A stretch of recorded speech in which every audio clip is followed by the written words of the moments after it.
Good morning. Media law and ethics paper के unit 2 के बारे में आज चर्चा होगी। इसमें हम कवर करेंगे press council of India, defamation, libel and slander, sedition and inflammatory writings. इसके अलावा आईपीसी, सीआरपीसी के बारे में कवर करेंगे, कॉपीराइट एक्ट 1957, इसके अलावा press and books registration act 1867, contempt of court 1971 और ऑफिशियल सीक्रेट्स एक्ट 1923। तो चलिए क्लास को शुरू करते हैं। Press commission of India. First press commission India में 2 प्रेस कमीशन आए थे, जिसमें फर्स्ट प्रेस कमीशन 1952-54 में आया था। इसके अलावा उसके बाद सेकंड प्रेस कमीशन आया था। तो फर्स्ट प्रेस कमीशन 23 सितंबर 1952 को जस्टिस जीएस राजाध्यक्ष के अंडर में आया था। इसमें 10 मेंबर थे, जिसमें 10 के 10 मेंबर के नाम थे doctor CP Ramaswami Iyer, doctor Zakir Hussain, doctor V Rao, PH Patwardhan, J Natarajan, Chalapathi Rao. तो ये कमीशन जो है अपना रिपोर्ट 14 जुलाई 1954 को लेके आई थी। इसमें बहुत सारे इम्पोर्टेंट चीज़ें, किस तरह से जो है इंस्टीट्यूशंस जो है उनको कैसे रन करना है, कैसे ऑर्गेनाइज करना है, इसके बारे में पूरा डिटेल में इसने रिपोर्ट लाया था। और इसको जो है एक प्रेस के लिए जो है एक बाइबिल के नाम से जाना जाता है कि ये प्रेस का बाइबिल है। ये जो इम्पोर्टेंट रिकमेंडेशन थे, इसमें सबसे पहली बात थी कि प्रेस के फ्रीडम को सेफ गार्ड करना, प्रेस को मदद करना कि अपना इंडिपेंडेंस मेंटेन रखे। इसके अलावा प्रेस काउंसिल ऑफ इंडिया जो है इस्टेब्लिश किया गया जुलाई 4, 1962 को। ये भी जो है इन्हीं के रिकमेंडेशन के ऊपर आया था। Commission recommended appointment of registrar of newspapers for India, RNI. जो आरएनआई है उसका जो है इन्होंने ही रिकमेंड किया था। इसके अलावा प्राइस पेस इंट्रोड्यूस करना है। इसके अलावा जो है कॉर्डियल रिलेशनशिप गवर्नमेंट प्रेस के बीच में कैसे इस्टेब्लिश किया जाए। तो ये सब चीज़ें बहुत सारे इम्पॉर्टेंट चीज़ें थी जो इन्होंने रिकमेंड किया था। Growth of press. उसके बाद सेकंड प्रेस कमीशन आया था 29 मई 1978। ये प्रेस कमीशन, इसमें जो थोड़ी बहुत कमियां जो रह गई थी उनको कवर अप करने के लिए आया था। ये इसमें जो रिकमेंडेशन थे वो जो है सबसे पहले तो कॉर्डियल रिलेशन गवर्नमेंट और प्रेस के बीच में इस्टेब्लिश करना, स्मॉल एंड मीडियम न्यूज़पेपर को डेवलप करने के लिए, डेवलपमेंट के लिए मदद करना। इसके अलावा न्यूज़पेपर इंडस्ट्रीज जो है कमर्शियल इंटरेस्ट वाली इंडस्ट्रीज से इनको सेपरेट करना ताकि इनको और ज़्यादा स्पेशल फंडिंग मिल पाए। इसके अलावा जो है board of trustees, editor proprietors newspapers के, उसके लिए बोर्ड ऑफ ट्रस्टीज होने चाहिए। प्राइस पेस जो है इंट्रोड्यूस किया जाना चाहिए। Fixed proportion of news advertisements, जैसे कि होता है कि ज़्यादा एडवर्टाइज भर देंगे पैसा कमाने के लिए और न्यूज़ का कंटेंट ही नहीं रहेगा, तो उन सब चीज़ों के ऊपर लगाम लगाने के लिए। न्यूज़पेपर मैगजीन में कोई प्रेडिक्शन नहीं पब्लिश होना चाहिए, जो एक्चुअल फैक्ट एंड फिगर हैं उन्हीं को पब्लिश करना चाहिए। एडवर्टीज़मेंट इमेज जो है उसको, वो किसी का इमेज डिग्रेड करने के लिए जो है ऐसा कोई काम नहीं करना चाहिए। गवर्नमेंट को एक एडवर्टीज़मेंट पॉलिसी बनानी चाहिए। इसके अलावा प्रेस इंफॉर्मेशन ब्यूरो जो है रिकॉन्स्टिट्यूट करना है। प्रेस लॉज जो है उनको सबको अमेंड करना है। तो ये सारी चीज़ें जो है इनके रिकमेंडेड थी। तो इसके बाद ही प्रेस काउंसिल ऑफ इंडिया आया। तो प्रेस काउंसिल ऑफ इंडिया ये फॉर्म किया गया था 4 जुलाई 1966 को पार्लियामेंट के द्वारा। इसमें प्रेस एक्ट, काउंसिल एक्ट 1978 लाया गया।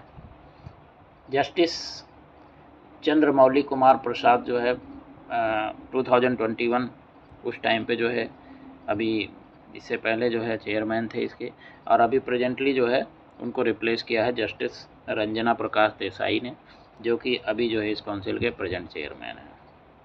अगर हम बात करें प्रेस काउंसिल के रिक्वायरमेंट की, इसकी आवश्यकता क्या है, तो ये प्रेस काउंसिल जो है एक मैकेनिज़्म है जो प्रेस को जो है अपने आप रेगुलेट करने के लिए हेल्प करता है, इसलिए इसकी ज़रूरत बहुत ज़्यादा है। और कहीं भी कोई भी प्रॉब्लम कुछ भी होती है तो उसमें प्रेस काउंसिल हेल्प करता है, उनको हेल्प आउट करता है। ये भी देखता है कि जो जर्नलिस्टिक नॉर्म्स हैं, एथिक्स हैं, उनको मेंटेन किया जाता है हमेशा, और प्रोफेशनलिज्म को हमेशा मेंटेन किया जाए। इन्होंने काफ़ी काम किया, जिसमें पहली बात तो शुरू किया इन्होंने न्यूज़पेपर को अपना इंडिपेंडेंस मेंटेन रखने के लिए कोड ऑफ कंडक्ट जो है सारे जर्नलिस्ट के लिए जो है अपने अपने न्यूज़पेपर जितनी एजेंसीज हैं वो बनाएं। उसके अलावा high standard of public taste को जो है मेंटेन किया जाए। ग्रोथ और सेंस ऑफ रिस्पॉन्सिबिलिटी जो है पब्लिक सर्विस में जो है वो आना चाहिए। इसके अलावा न्यूज़ को पब्लिक इंटरेस्ट और इम्पोर्टेंस के लिए हमेशा जो है रिव्यू किया जाना चाहिए। और इसके अलावा साथ साथ जो है कोई भी असिस्टेंस अगर जो है न्यूज़ पेपर्स को अगर दिया जा रहा है तो उसको भी चेक करना और उसको कंट्रोल करना। बहुत सारे फैसिलिटीज़ हैं ट्रेनिंग ऑफ पर्सन जर्नलिज्म के, एजुकेशन के लिए, रिलेशनशिप सारे क्लासेस के बीच में। इसके अलावा डेवलपमेंट जो ट्रेंड्स नए नए जो हैं, मोनोपोली वगैरह को कंट्रोल करना, टेक्निकल और रिसर्च को बढ़ावा देना। तो ये सब चीज़ें जो है क्या है प्रेस काउंसिल ऑफ इंडिया ने स्टार्ट किया।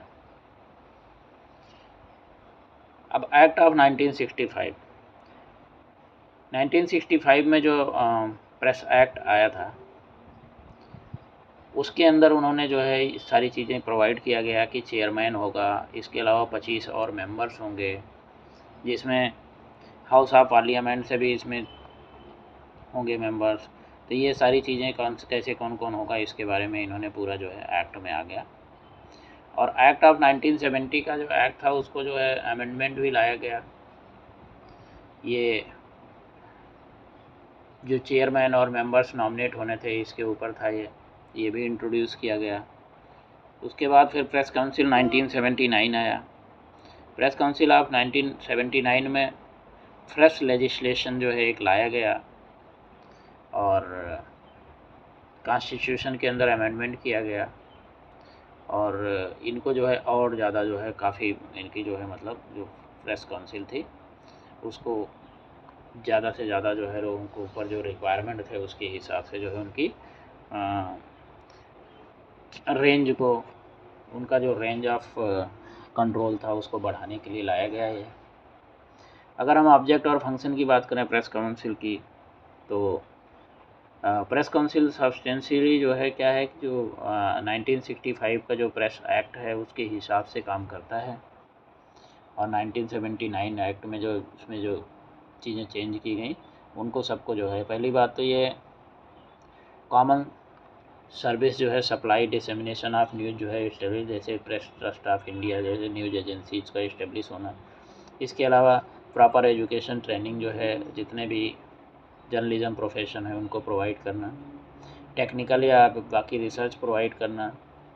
ये सब चीज़ें जो है प्रेस काउंसिल जो है इनका काम था। प्रेस काउंसिल की अगर हम पावर की बात करें तो इनको सबसे पहला पावर तो सेंसर करने का पावर है। ये कोई भी कंप्लेंट अगर आता है तो किसी भी न्यूज़ एजेंसी किसी भी उसको चेक करके और उसके बाद उसको प्रॉपर जो है अपने लेवल में इसको जो है स्क्रूटनी करते हैं और उसके बाद उसको ज़रूरत है तो सेंसर भी किया जाता है। अगर जनरल पावर की बात करें तो किसी को जो है अगर पहली बात तो किसी को भी समन कर सकते हैं, डॉक्यूमेंट इंस्पेक्शन किया जा सकता है, कभी भी एविडेंस एफिडेविट्स वगैरह ले सकते हैं। इसके अलावा पब्लिक रिकॉर्ड कॉपीज़ वगैरह और कमीशंस को जो है विटनेस डॉक्यूमेंट्स एग्जामिनेशन के लिए ये सब चीज़ें अगर जो है कहीं भी इनको कोई कहीं कमी नज़र आती है तो उसके ऊपर ये इंक्वायरी कर सकते हैं। प्रेस काउंसिल की जो फाइंडिंग्स होती हैं तो इन्होंने अपने परफॉर्म जो फंक्शंस हैं उसको अच्छा परफॉर्म करने के लिए, इसके अलावा जो सिचुएशन है कोई भी एजेंसी है अगर कोई प्रॉब्लम है तो उसमें जो है उनको पहली बात तो जो है उनको गाइडेंस सही देना। इसके अलावा अगर ज़रूरत होती है तो उनको जो है फंडिंग भी जो है उनको रेकमेंड करना। तो इस तरह से जो है ये सब चीज़ें जो है प्रेस काउंसिल के अंदर आती हैं। अभी अब बात करें अगर, तो इम्पॉर्टेंट अगर एजुकेशंस हैं तो काउंसिल द्वारा हैं, तो पहले बात किया है communal writings, defamation, investigative reporting, obscenity, bad taste, right to privacy, right to reply, pre publication verification, right to press to use its own column, threat to press freedom, advertisement and press freedom. तो ये सारी चीज़ें हैं जिनके ऊपर जो है मतलब इनको बोला गया है, काफ़ी चीज़ें जो है इससे इन पे जो है इनको क्या है कि एक तरह से रेगुलेट करने की कोशिश करता है। अभी हम अगर बात करें तो कोड ऑफ कंडक्ट की, अगर तो ब्रॉड प्रिंसिपल्स जो इसमें अप्लाई किए जाते हैं, पहली बात तो जर्नलिस्टिक स्टैंडर्ड की बात करें तो इसके अंदर कम्युनल राइटिंग, इन्फ्लेमेटरी अटैक्स जो है कम्युनल जो है वो नहीं होना चाहिए।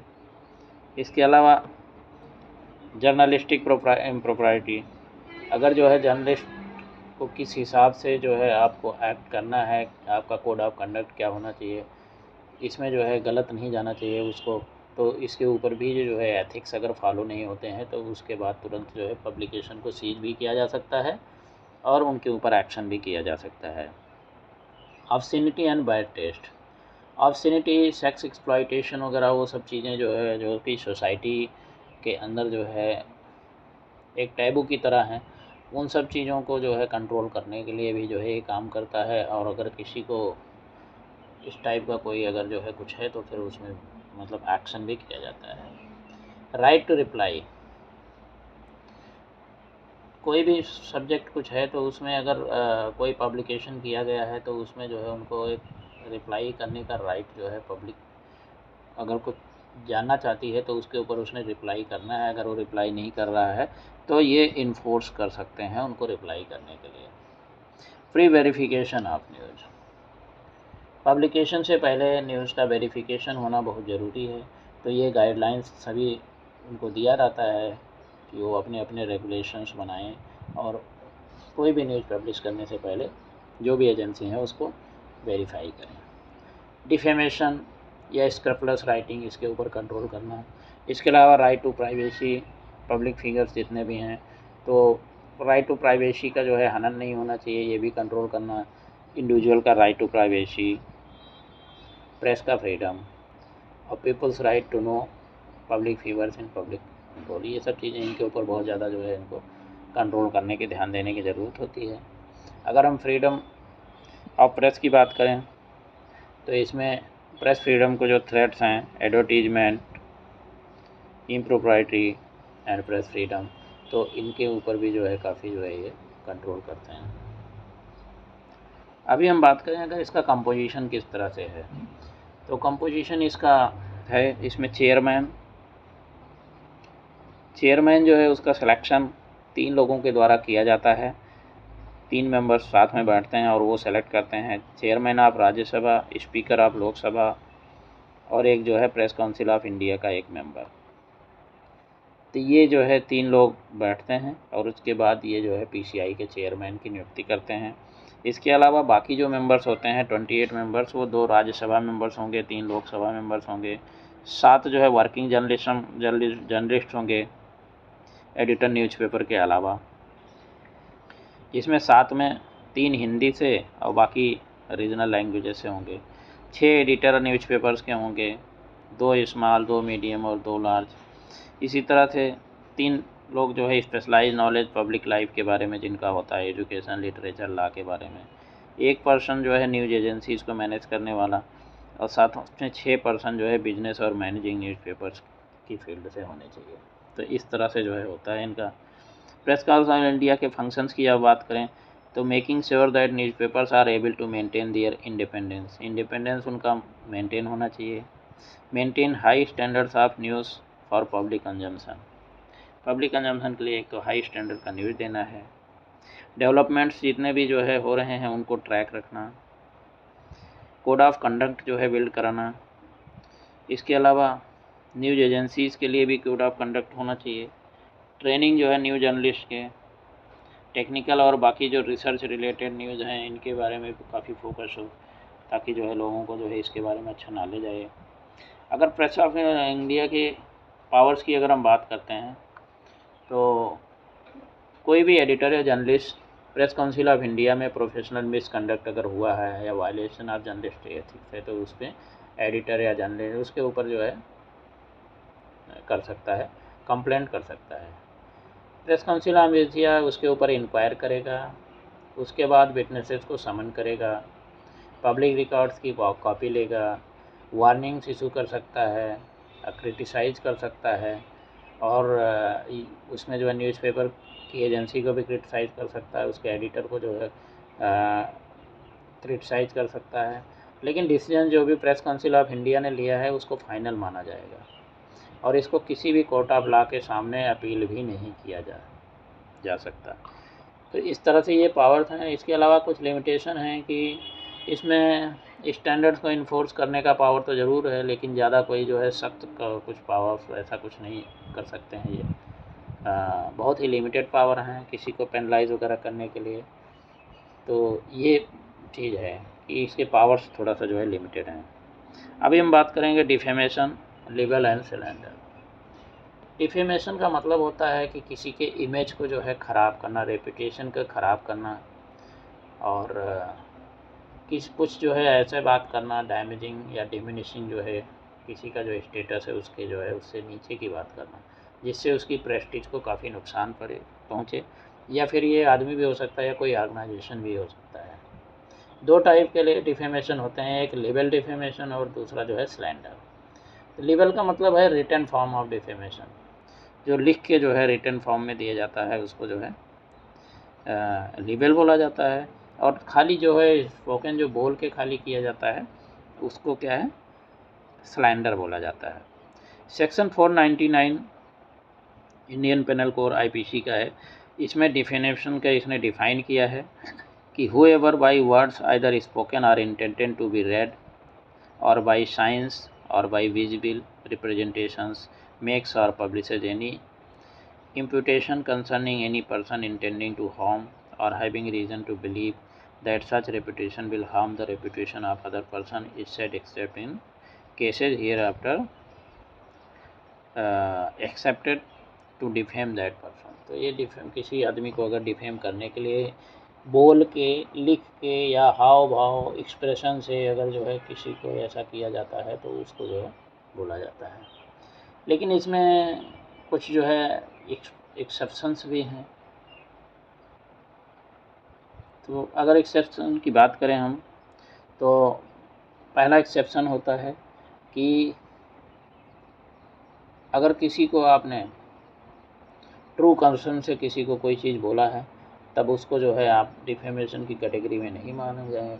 सेकेंडली, अगर आपने गुड फेथ में कोई चीज़ बोला है तो उसको भी नहीं माना जाएगा। थर्ड एक्सेप्शन ये है कि आपकी ओपिनियन जो है अगर उसका कंडक्ट ऑफ पर्सन को जो है मतलब रिस्पेक्ट करते हुए आप कुछ ओपिनियन बना रहे हैं तो वो भी जो है डिफेमेशन में नहीं माना जाएगा।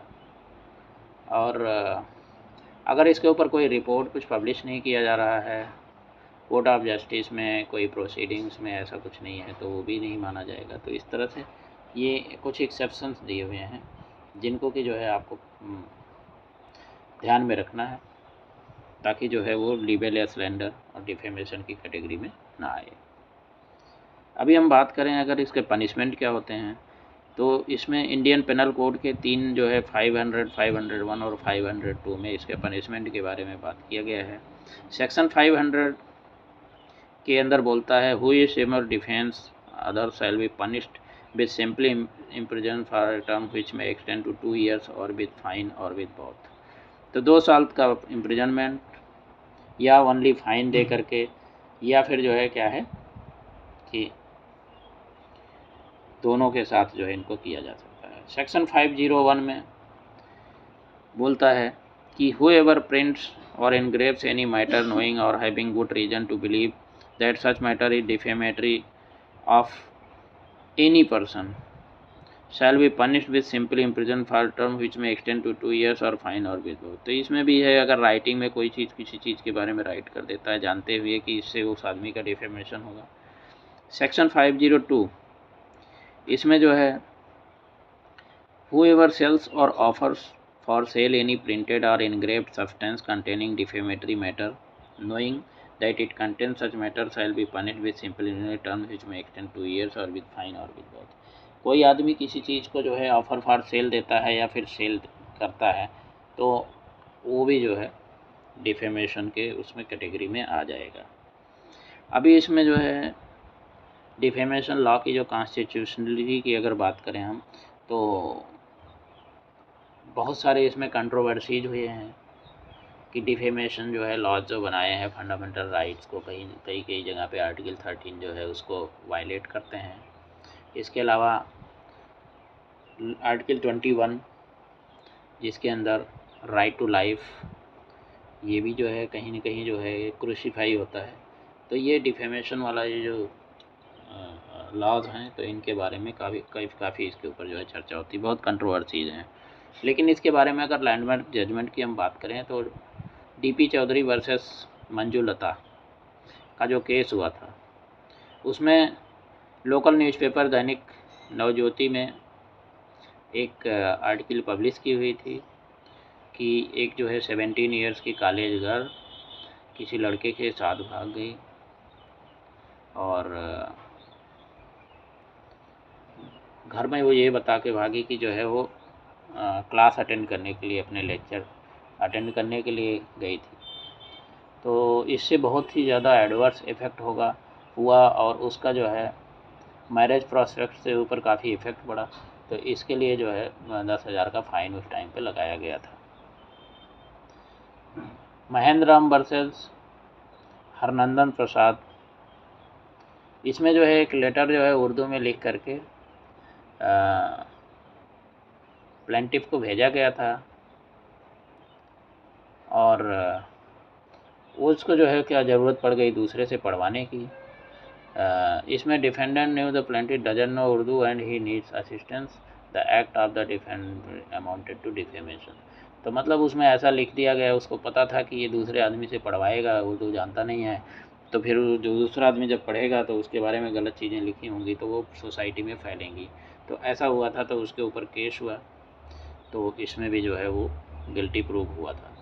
इसके अलावा राम जेठमलानी वर्सेस सुब्रमण्यम स्वाई कोर्ट में जो है इनका भी हुआ था। डॉक्टर स्वामी को जो है जेठमलानी को डिफेम करने के लिए ये कह के कि उनको बैंड ऑर्गेनाइजेशन से तमिलनाडु चीफ मिनिस्टर को प्रोटेक्ट करने के लिए पैसा मिला था, तो ये भी एक कोर्ट में केस दिया था। अरुण जेटली वर्सेस अरविंद केजरीवाल इसमें कोर्ट ने हेल्ड किया कि अरविंद केजरीवाल ने और उनके 5 दूसरे लीडर्स में जो उनके बारे में बोला था अरुण जेटली के बारे में वो डिफेमेटरी थे और इसके लिए उन लोगों ने फिर बाद में अपोलॉजी मांगा।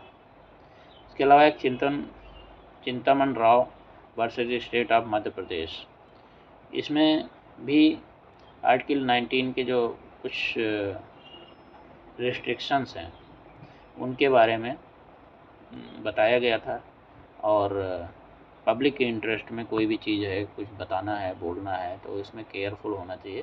तो इसके बारे में उनको भी जो है ये चेतावनी दी गई थी। अभी हम बात करेंगे सेडिशन एंड इन्फ्लेमेटरी राइटिंग्स के बारे में। तो सबसे पहले अगर हम सेडिशन की बात करें तो इंडिया क्योंकि एक sovereign socialist secular democratic Republic है, इसमें यूनिटी इंटीग्रिटी को मेंटेन करने के लिए जो डिक्लेरेशन दिया जाता है उसको हमें जो है प्रॉपरली जो है फॉलो करना चाहिए। अगर हम इसकी सेडिशन की बात करें तो सेडिशन का मतलब ये होता है कि कोई एक्ट या कोई भी स्पीच जो कि किसी भी स्टेट के अगेंस्ट मतलब गवर्नमेंट के अगेंस्ट अगर बोली जाती है तो वो जो है सेडिशन की कैटेगरी में आती है। ये इंडियन पेनल कोड 1960 में लाया गया था अंडर सेक्शन 124A। तो ये 1860 में जब आया हुआ है, तो 1860 का मतलब है कि ये ब्रिटिश टाइम से ही आया है। तो ये सेडिशन लॉज पहले जो है वो ब्रिटिश रूल के अगेंस्ट अगर कोई इंडियन लिखता था तो उसके बारे में जो है वो लोग ज़्यादा से ज़्यादा डालते थे और इसको अप्लाई करते थे और साथ में जो है एक्शन करते थे। इसके अलावा ज़्यादा से ज़्यादा इसमें क्या होता था, फ्री स्पीच को दबाने के लिए और रिवॉल्यूशनरिस्ट जितने भी थे उनके खिलाफ एक्शन किया जाता था। और इसी रूल को आगे भी इंडिया में आफ्टर इंडिपेंडेंस भी कंटिन्यू हुआ। अगर हम सेडिशन से फ्रीडम ऑफ स्पीच की बात करें तो महात्मा गांधी हमेशा कहा करते थे कि speech is silver, silence is gold, कि मतलब अननेसेसरी का फालतू का बोलना जो है वो सही नहीं है। आप साइलेंट मेंटेन करते हैं तो वो समझ लो आप जो है उसका ज़्यादा वैल्यू है। तो इसमें पहली बात तो जो है राइट टू फ्रीडम जो गवर्नमेंट ने ये अपने इंडियन कॉन्स्टिट्यूशन ने प्रोवाइड किया, security of the state, friendly relation with foreign state, public order, decency, morality, contempt of court, defamation, incitement offence, sovereignty and integrity of India, इनके ऊपर जो है बहुत सारी चीज़ें हैं।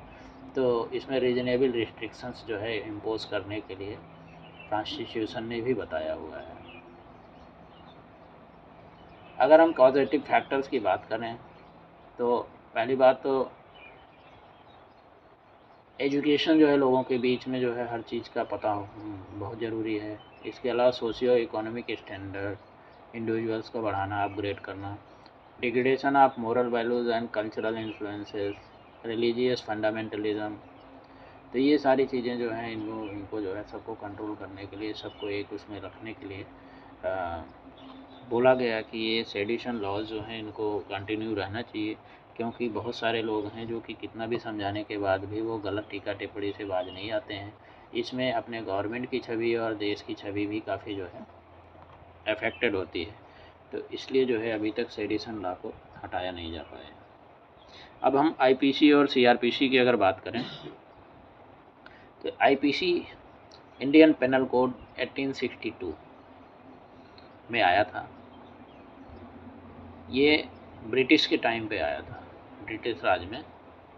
और इसमें जो है लेजिस्लेटिव काउंसिल में जो है इंग्लैंड के 1856 में इसको लाया गया था, लागू हुआ था, लेकिन ये 1 जनवरी 1862 को एक्चुअली इफ़ेक्ट में आया था। इसके अलावा क्रिमिनल प्रोसीजर कोड 1973, ये एक्चुअली क्रिमिनल प्रोसीजर कोड इसको इसलिए लाया गया ताकि जो प्रोसीजर्स होते हैं, जितने भी कोर्ट की जो प्रोसीजर हैं, किस तरह से कैसे कैसे क्या क्या प्रोसीजर होगा, वो सारा प्रोसीजर इसके अंदर अच्छी तरह से जो है पूरा डाला गया। अगर हम डिफरेंस की बात करें इंडियन पेनल कोड और क्रिमिनल प्रोसीजर कोड को, तो इंडियन पेनल कोड जो है एक जो है प्रॉपर लॉ है, जबकि क्रिमिनल प्रोसीजर कोड क्या है कि एक प्रोसीजरल लॉ है, कि प्रोसीजर कौन कौन से कैसे कहाँ अगर किसी को समन करना है तो क्या एक्टिविटी होगी। इसी तरह से पुलिस ने कोई भी फैक्ट फिगर किसी का कुछ इकट्ठा करना, सबूत इकट्ठा करना, तो उसके क्या प्रोसीजर्स होंगे। तो ये सारी चीज़ें मतलब एक प्रोसीजरल चीज़ें हैं। इसके अलावा Indian penal code states various crimes and classifies them into multiple categories। तो ये तो जो है बहुत सारे तरह के जो क्राइम्स हैं उनको अलग अलग कैटेगरी में डाल करके जो है देता है। लेकिन जो क्रिमिनल प्रोसीजर कोड है ये खाली पुलिस किस तरह से इन्वेस्टिगेट करेगी, कोई भी वायलेशन अगर हुआ है तो पेनल लॉ के अंदर कोई भी क्राइम कमिट हुआ है तो उसको किस तरह से इन्वेस्टिगेट करेगी, उसके प्रोसीजर्स के बारे में खाली इसमें बताया गया है। तो इस तरह से आप समझें अगर, तो क्रिमिनल प्रोसीजर कोड जो होता है वो कोर्ट्स मजिस्ट्रेट्स को पावर देता है कि आप जो है उसको सही तरीके से इन्वेस्टिगेट करें, जबकि आईपीसी जो है इस चीज़ का ऐसा पावर कोई नहीं देता है। इसलिए जो है ये दोनों में डिफरेंस है। और कोर्ट में जब कोई भी केस जाता है तो मजिस्ट्रेट यही चीज़ें देखता है कि आपने सही तरीके से इन्वेस्टिगेट किया है प्रोसीजरली, और सारे जो है गैप्स को फिल किए हैं, कहीं कोई चीज़ बीच में छूटा नहीं है। अगर एविडेंस प्रॉपर नहीं होते हैं तो बड़े बड़े मुजरिम को भी जो है प्रूव करना मुश्किल हो जाता है। तो ये दोनों में फ़र्क है। अभी हम बात करते हैं कॉपीराइट एक्ट 1957 को। तो ये कॉपीराइट एक्ट जो लाया गया है, इसको इसलिए लाया गया क्योंकि कॉपीराइट क्यों, कॉपीराइट इंश्योर करता है कि जो एक्चुअल ऑथर है, किसी चीज़ का क्रिएटर है, उसकी जो है राइट्स को सेफगार्ड करना। अभी आपने कोई चीज़ लिखा और उसको जो है कोई और अपने नाम से, कोई और अपने नाम से अलग अलग जगह पे पब्लिश करना शुरू कर दिया, तो फिर एक्चुअल जो जिसने क्रिएटर है उसकी तो क्रेडिबिलिटी और उसको जो एक्चुअल में उसका जो क्रेडिट देना चाहिए वो कहाँ, वो तो मुश्किल हो जाएगा। तो इसीलिए कॉपीराइट एक्ट लाया गया। इंडिया के अंदर हिस्टोरिकल डेवलपमेंट की अगर बात करें तो ब्रिटिश के टाइम में इंडियन कॉपीराइट एक्ट 1847 आया था। उसके बाद फिर कॉपीराइट एक्ट 1911 आया, देन कॉपीराइट एक्ट 1914 आया, और बाद में जो है कॉपीराइट एक्ट 1957 ने जो है सबको रिप्लेस कर दिया। और 1957 में original literary, dramatic, musical, artistic work, cinematographic films, sound recording, इनको सबके अनएथराइजेशन यूज, अनएथराइज यूज के ऊपर पूरा कंट्रोल करती है। अगर हम इसकी बात करें कॉपीराइट की मीनिंग की, तो सेक्शन 14 जो है इसका एक्ट का, वो डिफ़ाइन करता है कि copyright is a case of literary, dramatic and musical work, reproducing work in any material from which include storing of it in any medium or electronic means। किसी भी चीज़ को जो है music, art, literary, dramatic work को अगर आप उसको reproduce कर रहे हैं, उसकी कॉपीज़ को इशू कर रहे हैं, और सिनेमेटोग्राफिक फिल्म अगर उसके ऊपर बनाया जा रहा है, या कोई उसका ट्रांसलेशन जो है उस वर्क का अडॉप्टेशन किया जा रहा है, तो वो जो है कॉपीराइट की कैटेगरी में आता है। तो इसको जो है ऐसी सिचुएशन में आपको एक्चुअल जो ओनर है उससे आपको परमिशन लेना ही पड़ेगा। और इसके अलावा अगर हम कॉपीराइट बोर्ड की बात करें तो कॉपीराइट बोर्ड जो है, जो जितने भी डिस्प्यूट होते हैं उनको सेटल करने का काम करता है। इसके अलावा ये जो है लाइसेंस भी इशू करता है। अब लाइसेंस जो इशू करता है, इसमें चैप्टर 6 इसका जो है 30 से 30 सेक्शंस के अंदर जो है लाइसेंसेस को डील करता है। इसमें licenses by owners of copyright, compulsory license withheld from public, statutory license for broadcasting and literary, musical work, sound recording, termination of license. तो ये बाकी और भी कुछ जो है ये सब चीज़ें के बारे में, अदर लाइसेंसेस जो अनपब्लिश या पब्लिश वर्क के बारे में है, वो सब चीज़ें जो है ये कवर करता है। अभी अगर हम इंडिविजुअल प्रॉपर्टी राइट्स की बात करें तो इंटेलेक्चुअल प्रॉपर्टी प्रॉपर्टी या आईपी जो होता है, ये एक टर्म इससे दिया गया है कि कोई चीज़ को क्रिएशन जो है आपने अपने इंटेलेक्ट से अगर कर रहे हैं, तो कहने का मतलब ये है कि आपका इंटेलेक्ट जो बोला आपने उसको जो है क्रिएट किया, तो कोई भी चीज़ आपने क्रिएट किया तो फिर वो आपके ऊपर जो है आपको आपकी प्रॉपर्टी माना जाएगा और उस पर आपका पूरा अधिकार माना जाएगा। तो इंटेलेक्चुअल प्रॉपर्टी के अंदर आते हैं trademarks, copyrights, patents, trade secrets, ये सब इंटेलेक्चुअल प्रॉपर्टी में आते हैं और इनको सबको भी जो है सेफगार्ड करने का बहुत ज़रूरत है। अभी हम बात करें अगर कंटेम्प्ट ऑफ कोर्ट, तो कंटेम्प्ट ऑफ कोर्ट एक्ट 1971 ये जो है इंडियन पार्लियामेंट में जो है ये के थ्रू आया था। और कोर्ट्स के जो है जितने भी कंटेम्प्ट्स होते हैं, कंटेम्प्ट्स ऑफ कोर्ट होते हैं, तो उनके ऊपर जो है क्या एक्शन करना है उसके लिए आया था ये। कंटेम्प्ट ऑफ कोर्ट जो है अगर हम बोलें कि क्या है, तो ये एक जो है कोई भी ऑफेंस है या डिसओबीडियंस है या disrespectful toward code of law, कोई behaviour opposing authority, justice, dignity जो है कोर्ट के जो है कोई जज हैं, तो उन्होंने जो बताया उसके हिसाब से, अगर किस हिसाब से कोर्ट में आपने अपने आप का कंडक्ट करना है, इसके अलावा टाइम पे अगर पाया तो उस पर हाजिर होना है। तो ये सारी चीज़ें जो है अगर वो नहीं फॉलो कर रहा है तो वो कंटेम्प्ट ऑफ कोर्ट या कोई डिक्री दिया गया, कोई डिसीजन दिया गया उसको नहीं मान रहा है तो ये कंटेम्प्ट ऑफ कोर्ट का केस बन जाता है। इसमें दो कैटेगरी होती हैं, एक सिविल कंटेम्प्ट और दूसरा क्रिमिनल कंटेम्प्ट। अगर सिविल कंटेम्प्ट की बात करें तो डिसओबीडियंस टू जजमेंट, कोई जजमेंट दिया गया है उसको फॉलो नहीं करना, कोई डायरेक्शन, कोई आर्डर, कोई रिट या कोई भी चीज़ अगर कोर्ट से आया है और उसको फॉलो नहीं करना तो उसको सिविल कंटेम्प्ट की कैटेगरी में मानते हैं। और इसके अलावा अगर कोई चीज़ को स्कैंडलाइज कर रहा है, कोई प्रेजुडिस या एडमिनिस्ट्रेशन या जस्टिस के अंदर कोई जो है आदमी गलत तरीके से उसको इंटरफियर करने की कोशिश करता है तो इसको जो है क्रिमिनल कंटेम्प्ट माना जाता है। कंटेम्प्ट ऑफ कोर्ट के कुछ एक्सेप्शन भी हैं, जैसे कि कोई आदमी गिल्टी नहीं माना जाएगा और उसने अगर कोई चीज़ रिटन या स्पोकन फॉर्म में या कोई चीज़ जो है उसने पब्लिश का किया है कहीं पे तो उसको जो है इसका कंटेम्प्ट ऑफ कोर्ट का गिल्टी नहीं माना जाएगा। दूसरा, कोई भी जो है एक्ट ऑफ लॉ के अगेंस्ट कोई चीज़ अगर पब्लिश किया गया है तो वो भी गिल्टी नहीं माना जाएगा। और कोई भी डिस्ट्रीब्यूशन या कोई पब्लिकेशन किसी ने डिस्ट्रीब्यूट किया है,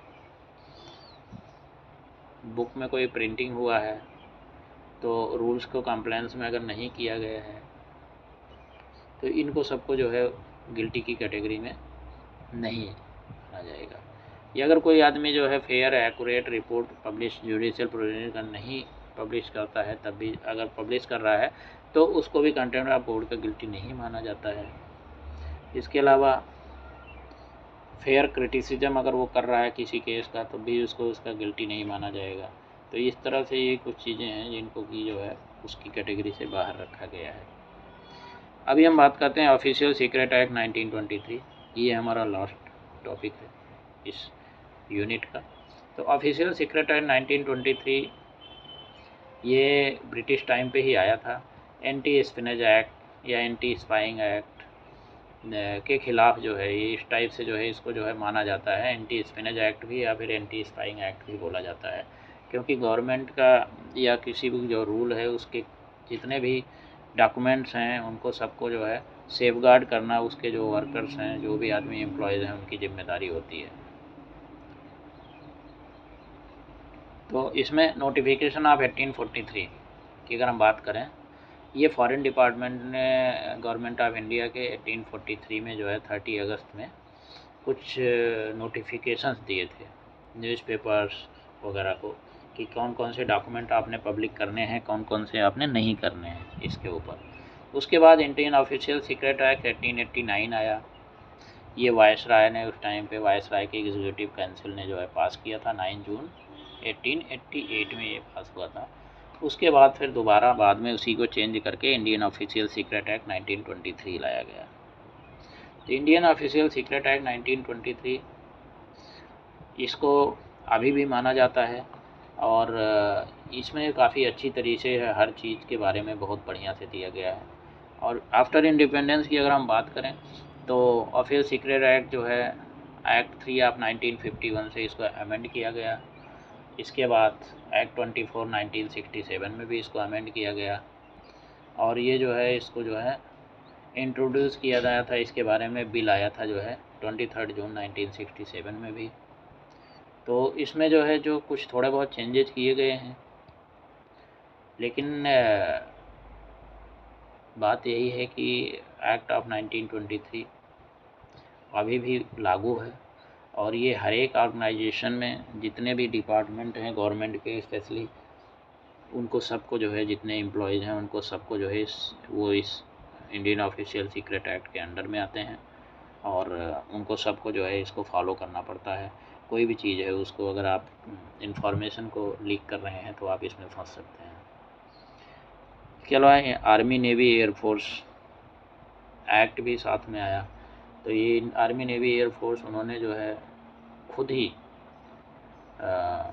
अपना खुद का एक्ट लाया, क्योंकि जो है कोई भी स्पिनेज एक्टिविटी या स्पाइंग या रॉन्गफुल कम्युनिकेशन किसी के साथ अगर है तो उसके ऊपर उन्होंने जो है प्रॉपर पनिशमेंट्स वगैरह का अपने आर्म्ड फोर्सेस के एक्ट के अंदर भी उसके अंदर इंक्लूड किया गया है।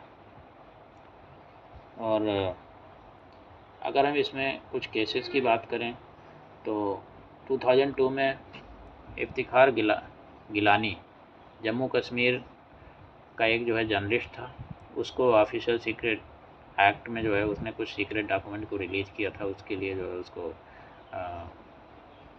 उसका केस सामने आया था। और उसमें जो इन्वेस्टिगेशन में पता चला कि पब्लिक डॉक्यूमेंट सीक्रेट नेचर के नहीं थे, ओपन सोर्स में इजीली अवेलेबल थे, इसलिए जो है इसको केस को बाद में विड्रॉ कर दिया गया और मिस्टर गिलानी को जो है रिलीज़ कर दिया गया था। 2007 में general VK Singh BJP MLA और फार्मर आर्मी चीफ, उनको जो है official secret act publishing a book titled India's external intelligence secrets of रा, ये जो है इसके ऊपर उनको जो है बुक किया गया था। इसके अलावा 2016 में द हिंदू, इसने क्लेम किया था कि सीक्रेट डॉक्यूमेंट्स जो है राफेल एग्रीमेंट के जो है मिनिस्ट्री ऑफ डिफेंस से जो है लीक आउट हुए थे, तो इनके ऊपर भी काफ़ी इन्वेस्टिगेशन किया गया था। अभी हम बात करते हैं ऑफिशियल सीक्रेट एक्ट और right to information act. Right to information act 2005 में आया है।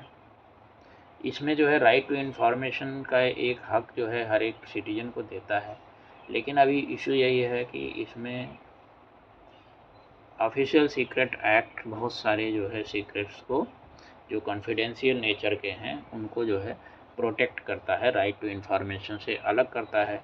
और दोनों एक्ट जो है बोल सकते हैं कि आपस में एक दूसरे से कंट्राडिक्ट करते हैं। राइट टू इन्फॉर्मेशन एक्ट बोलता है कि आपको जो इन्फॉर्मेशन चाहिए वो गवर्नमेंट एजेंसी या जो भी ऑफिस है वो प्रोवाइड करेगा, जबकि ऑफिशियल सीक्रेट एक्ट बोलता है कि भाई आपको जो भी इन्फॉर्मेशन और कॉन्फिडेंशियल नेचर का है जो ऑर्गेनाइजेशन के अंदर ही पता होना चाहिए वो हम प्रोवाइड नहीं करेंगे। तो दोनों आपस में कंट्राडिक्ट करते हैं। तो यहीं पे आज का ये क्लास समाप्त होता है। नेक्स्ट क्लास में मिलते हैं, तब तक thank you, have a very